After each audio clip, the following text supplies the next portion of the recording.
Here's a concise set of steps to try to move past it. Temporary workarounds. 1. Reload a previous save. If you have a save before interacting with the Frozen Sprout, load it and try using Druidcraft differently or avoid the dialogue options that bugged out. 2. Skip the dialogue. Sometimes pressing escape or using any skip dialogue option can prevent the script from breaking. 3. Try a different party member. Switch to the Goblin or Edder to interact with the Frozen Sprout instead of the character who triggered the bug.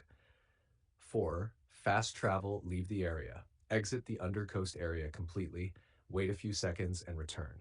Some bugs reset NPCs when you leave the zone. 5. Verify game files / patch. If you're on Steam or Epic Games, verify game files. Check for the latest patch. Developers often fix Frozen Sprout issues in updates. 6. Use console debug commands if available. Some users report using unfreeze or /reset NPC commands in debug mode works if the game supports it.